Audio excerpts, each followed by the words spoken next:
Eh, el- Actualmente yo estoy desarrollando un proyecto, digamos que, bueno, estoy en dos líneas de proyecto. Uno que tiene que ver con niños y con jóvenes que viven con enfermedades crónicas.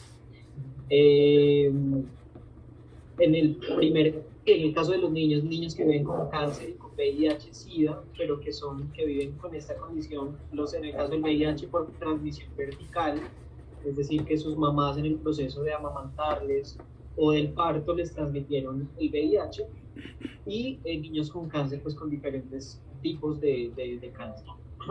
Pero también a partir de allí surgió otra línea de investigación, que es, bueno, otro proyecto que tiene que ver con jóvenes que viven con VIH y que tienen determinados tipos de prácticas que se llaman o que se han denominado prácticas de riesgo, como, digamos, la asistencia a clubes sexuales, el sexo sin protección y el chemsex, que, digamos, tiene que ver con la vinculación de sustancias psicoactivas a, a, las prácticas sexuales y pues todo, digamos, como un...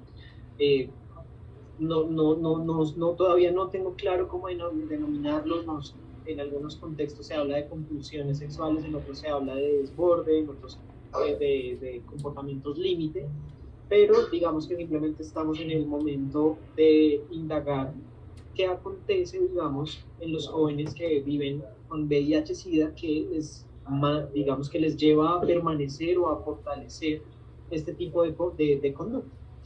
Dado que la mayoría de los entrevistados nos manifiesta que a partir del diagnóstico, o sea, es decir, ya de por sí venían unas prácticas determinadas, pero a partir del diagnóstico, la enfermedad, digamos, que les da una sensación de pérdida, de duelo, de que ya aconteció lo peor, y pues que qué peor podría pasar, pues entonces en ese sentido, disfrutar lo que quede de vida a partir del sexo.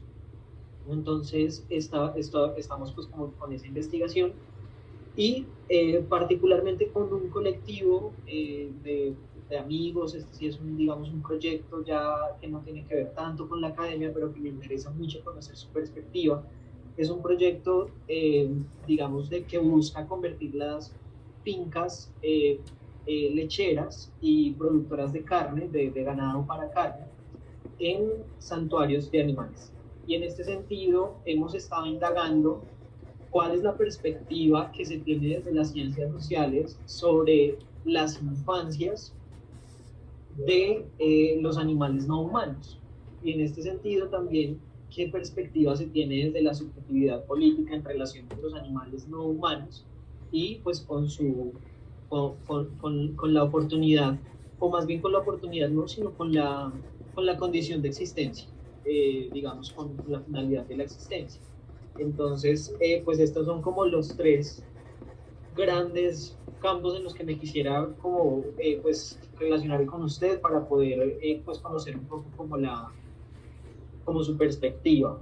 Entonces, no sé si el doctor, si de pronto tiene alguna réplica respecto a estos comentarios que le estoy realizando, a estos proyectos. Pues me queda claro el contexto que usted plantea. Me parecen todos temas muy interesantes, pertinentes socialmente, de actualidad. Y pues seguramente que aprenderé yo mucho de usted a través de esta conversación. Así que pues avancemos a ver qué vamos construyendo. Listo, doctor. En el libro de entrevistas que usted realiza, especialmente, hay una parte en la que usted con Fernando González hablan de los sentidos subjetivos. Quisiera saber si usted nos puede profundizar un poco sobre qué es esto de qué se entiende por sentidos subjetivos. Eh, y bueno, a partir de allí ya partir a como generar otro tipo de discusión. Digamos que la pregunta que usted formula es una pregunta que está como elemento medular de la teoría de la subjetividad en la perspectiva histórico-cultural que planteó González Rey.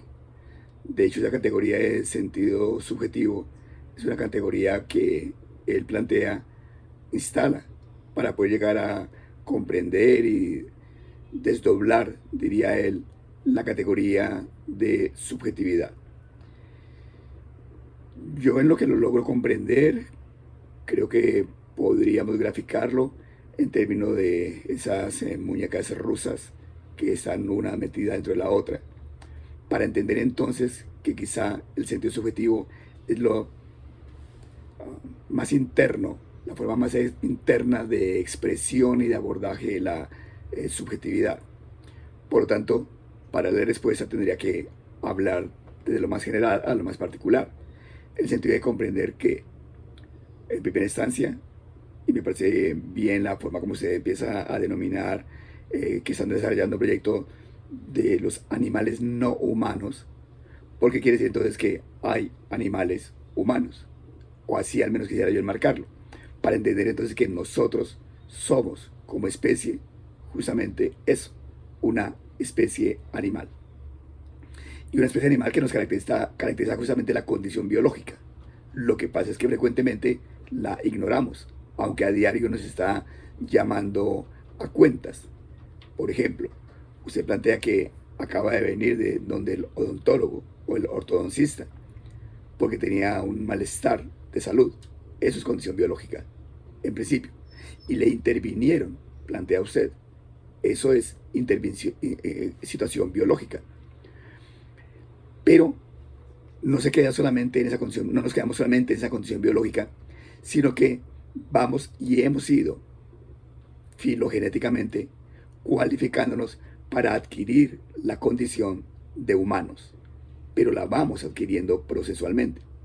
En esa condición de humanos, como especie animal, vamos igualmente adquiriendo una particularidad de lo humano, que sería el ser y asumirnos como sujetos. Pero al asumirnos como sujetos, digamos en el sentido genérico, tendríamos que reconocer que hay particularidades en cada uno de nosotros. Esa particularidad, que a veces se ejemplifica incluso con los hermanos gemelos, que hace que no sean iguales. Porque aunque nacieron el mismo día, de la misma madre, casi que en el mismo momento, resultan, y se parecen bastante, resultan siendo distintos en las expresiones de su singularidad. Eso implica entonces que hay algo, y ese algo se llama subjetividad, el rasgo específico. Pero ese rasgo específico, además, que se va construyendo, constituyendo, implica que hay un trabajo del sujeto sobre sí mismo para adquirir tal diferenciación. Y ahí entonces se requiere lo que se conoce como la reflexividad del sujeto, que en términos de definición se dice es la acción de reflexión que realiza un sujeto sobre sí mismo. ¿Para qué? Pues para irse autoconstituyendo. El sentido de decir, no me gusta esto, no me gusta aquello, quiero ser aquello, no quiero ser eso, en lo que me han ido constituyendo vía los procesos de socialización. Pero esa subjetividad implica entonces que yo la voy configurando no de forma individual, sino en la interacción con los demás. Y en esa interacción con los demás puedo yo llegar a expresar, y es la única manera de conocerla, la subjetividad a través de el hablar, de el narrarnos, y es decir, de el lenguaje. Y en ese sentido, cuando yo hablo, expreso mi subjetividad, pero no la expreso si se quiere de forma transparente. Es labor del investigador justamente reconocer cuáles son esos rasgos de la subjetividad. Y allí entonces, en la narración que yo planteo, el investigador empieza a reconocer lo que uno generalmente conoce como categorías. ¿Sí? Aquí no se llamaría categorías, sino empieza a reconocer sentidos subjetivos. ¿Sí? Esos sentidos subjetivos, que son los más grandes, van a permitir entonces que se desdoblen en configuraciones subjetivas.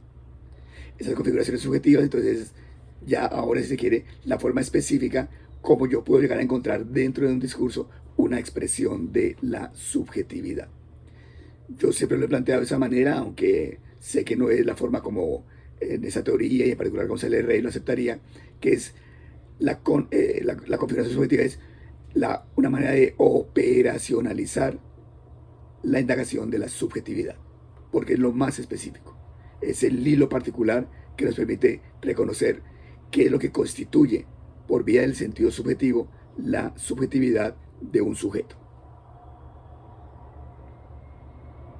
Digamos que esa es la forma más didáctica que lo puedo plantear. Si no ha quedado claro, pues tendré que buscarme luego otras alternativas, pero es más o menos la forma como lo comprendo. Eh, Doctora, allí una pregunta sería en relación, por ejemplo, con también había una parte, digamos, del libro en donde mencionaban que existe la posibilidad de que existan sujetos sin subjetividad política. No sé si lo comprendí bien, pero decían algo como, la subjetividad política no puede existir sin el sujeto, pero el sujeto sí podría existir sin subjetividad política. Y ponían allí el caso, por ejemplo, ponían el ejemplo, en este caso lo ponía Fernando González Rey, el ejemplo de una mujer que, por ejemplo, es totalmente sometida por el esposo a tal punto que ella pierde total capacidad de acción y de reflexionar sobre, digamos, su propio proceso, sobre su propia existencia, y en este sentido acepta el sometimiento de manera plena. Mi pregunta allí sería, digamos, o sea, sí me queda esa duda, digamos, si efectivamente desde los estudios que usted ha realizado, desde su perspectiva, un sujeto puede perder la subjetividad política o puede estar ausente en un sujeto. Sí. Ahí yo haría otra vez un elemento de encuadre, en el sentido de asumir que todo sujeto, por el hecho de ser sujeto y por más de que esté sujetado, ¿sí?, tiene subjetividad. Lo que pasa es que hay despliegues de la subjetividad, pero no podríamos decir que hay un sujeto tan sujetado que no tenga la posibilidad de reflexionar sobre sí mismo o de hacer reflexividad, que es diferente a reflexión.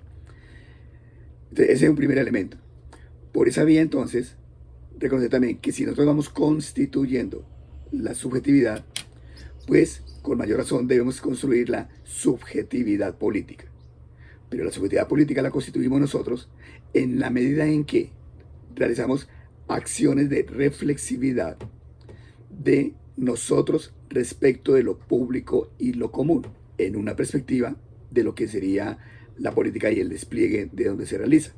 Sabemos que ya con el feminismo se plantea que no solamente lo público es político, sino que también lo íntimo es político, lo privado es político, que vendría con el ejemplo que usted acaba de colocar. Entonces, en ese sentido, puede haber muchos sujetos que no despliegan su subjetividad política, que yo creo que es el caso de las mayorías. Si la mayoría de nosotros tuviera subjetividad política, porque se piensa en función de lo común, en función de lo público, en función de la construcción de lo que no es posible solucionar de forma individual, si nos interesáramos por los otros, pues seguramente entonces que seríamos sujetos políticos que deliberaríamos, participaríamos, fortaleceríamos la democracia. Porque vivimos los estados como Estado-Nación, que nos corresponde vivir, porque justamente nos falta mayor nivel de participación política porque no somos sujetos políticos. Y ahí entonces, si no somos sujetos políticos, quiere decir que muy posiblemente no tenemos la condición de subjetividad política, aunque tengamos subjetividad, porque la subjetividad política implica un posicionamiento político frente a la sociedad. El ejemplo que usted plantea, David, creo que debe ser leído de otra manera, porque cuando se hace la pregunta, yo lo que digo es, se podría pensar justamente en sujetos sin subjetividad, y lo que González Rey responde es, no, eso sería demasiado radical. Yo le coloco el ejemplo de las mujeres justamente dominadas, y dice, no, eso es demasiado radical. Aún la mujer dominada tiene la posibilidad de reflexionar sobre sus actos para irse empoderando, y al irse empoderando va haciendo una acción política que va ayudando a desplegar su subjetividad política. Doctor, en este sentido, ¿qué pasa, por ejemplo, con los sujetos? Y allí es, digamos, desde su lectura, o sea, por ejemplo, en el caso, lo que le comento, la mayoría de jóvenes entrevistados que viven con VIH-Sida, bueno, VIH, realmente nunca entrevistamos a alguien que tuviese, digamos, ya estuviese en la etapa de SIDA, pero la mayoría nos comentaba, bueno, las prácticas, digamos, sexuales de riesgo y las prácticas en general de riesgo, porque no eran solamente las sexuales, pero eran las predominantes, pero también la asistencia, por ejemplo, a sitios donde se consume drogas en exceso, donde puede haber sobredosis, donde bueno, hay diferentes riesgos, personas desconocidas. Eh, cuando indagábamos con ellos cuál era, digamos, la característica o a qué se debía, digamos, esta conducta, ellos manifestaban digamos, la ausencia de un propósito de vida. Es decir, manifestaban, nosotros como homosexuales no tenemos derecho ni a la familia, no tenemos derecho a las entidades de respaldo tradicionales, como por ejemplo la iglesia, en la escuela no vivimos tampoco respaldo escolar, tampoco vivimos respaldo familiar. Nuestros sueños, por ejemplo, la posibilidad de tener familia, de casarnos, todavía, a pesar de que ya existen legalmente, culturalmente siguen siendo invalidados.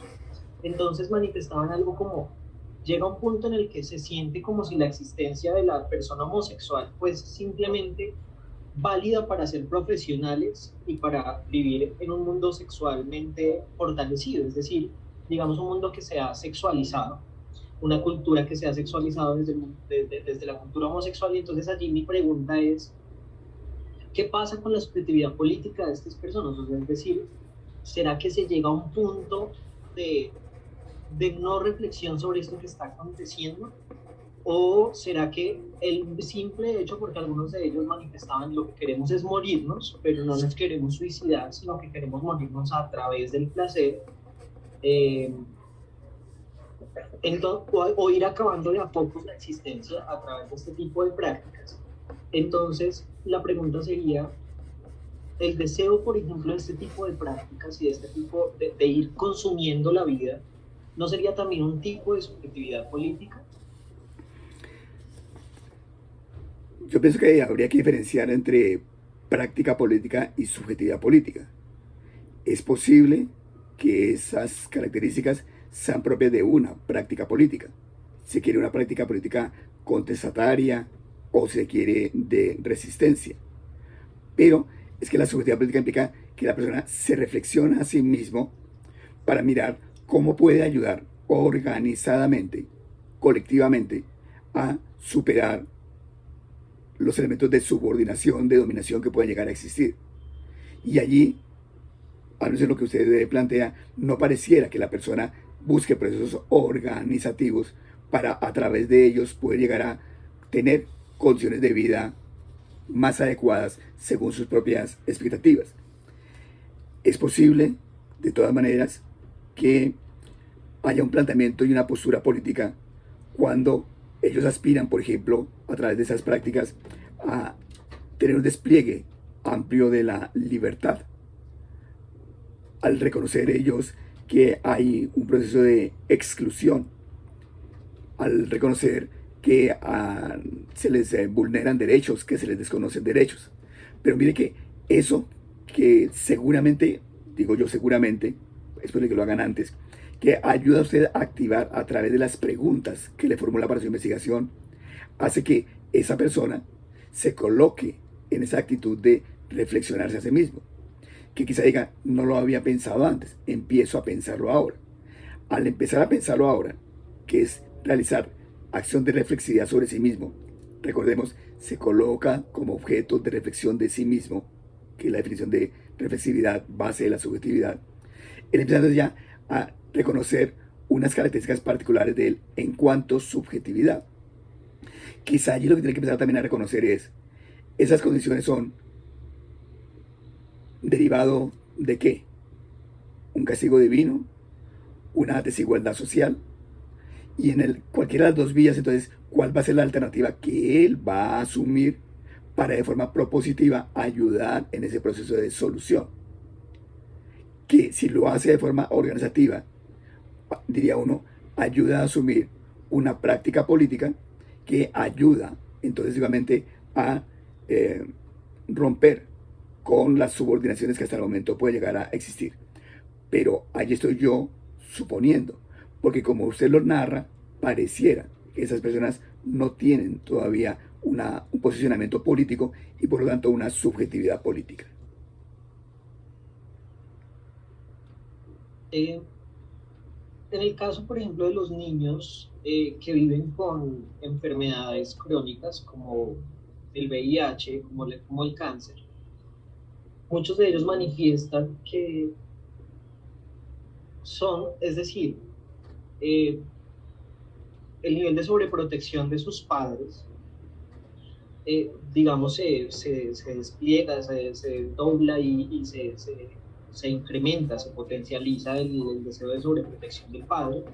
Y en este sentido, el niño pierde, digamos, totalmente la posibilidad de tener espacios íntimos. O sea, es decir, ir al baño se vuelve una actividad, en algunos casos, pues controlada, acompañada.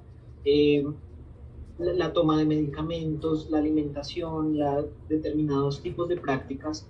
¿Qué sucede allí con la subjetividad política? Cuando, digamos, el nivel de control del adulto llega no en ánimos de, de coartar la libertad del sujeto, sino de preservarla viva. Pero allí volvemos otra vez a la necesidad de diferenciar entre subjetividad y subjetividad política. Porque en el caso que usted plantea, tampoco me parece a mí habría todavía subjetividad política. Hay acciones de subjetividad. Hay acciones de subjetividad donde él intenta incluso desplegar su subjetividad para no ser un sujeto sujetado por su familia. Y ese despliegue de la subjetividad va adquiriendo mayor autonomía, mayor libertad, o al menos desea eso, porque se piensa a sí mismo. Yo creo que esas condiciones justamente de enfermedad, donde, como se lo plantea, se tiene mucho tiempo para pensarse a sí mismo en los procesos de vida íntima, esa intimidad lo obliga justamente a pensarse, pero se piensa el sentido de su condición de enfermedad, pero me parece que no necesariamente en su condición política, que sería lo que daría la característica de subjetividad política. Entonces uno podría preguntar, bueno, ¿y cómo podría ser el caso de el hacerse sujeto político y por esa vía subjetividad política? Uno, que se piense, por ejemplo, ¿por qué no tengo un servicio de calidad de salud que me permita una vida digna? ¿Cómo hago para ganar ese servicio de salud? Necesito organizarme, formar parte de una asociación, movilizarme, colocar acciones de tutela, donde él se vuelve sujeto activo. Pero mientras que no sea así, es subjetividad, sujeto que amplía esa subjetividad, pero no todavía posicionado políticamente. Listo, doctor, muchas gracias. Eh, digamos, en términos, ¿cómo podríamos, digamos, precisamente diferenciar la subjetividad de la subjetividad política? O sea, ¿todo parte de la reflexión o de la acción? Parte de la reflexividad que realiza el sujeto para, primero, asumirse como sujeto que tiene una particularidad y por lo tanto despliega su subjetividad, pero que se diferencia de subjetividad política en cuanto que, si se asume que la política, por ejemplo, en la definición de Hannah Arendt, es la posibilidad de vivir los unos con los otros en la diferencia, ¿cómo se reconoce esa posibilidad de vivir en la diferencia? Pero de vivir reconociéndosele como un otro legítimo. Allí un poco en el planteamiento de Chantal Mouffe, no como enemigo, sino como adversario, al que se le considera como un legítimo otro. Creo que esa sería principalmente la diferencia, que se ubica en el plano de la política. Si no se ubica en el plano de la política, difícilmente se puede hablar de subjetividad política. Yo creo que por eso justamente este campo de estudio que se centra en la subjetividad política es tan reciente y de tan poca productividad teórica, aunque ya la hay, porque es un tema relativamente reciente. De hecho, tratando de desarrollar esa idea, es que estamos proponiendo, yo en particular estoy proponiendo, que se amplíe la noción de configuración subjetiva y sentido subjetivo a sentido subjetivo político, porque le da la particularidad. Así como González Rey dice, yo tuve que hablar de sentido subjetivo porque me apoyo en Vygotsky, quien llegó solamente hasta sentido. Yo digo, González Rey llega hasta sentido subjetivo. Pero ¿cómo indagar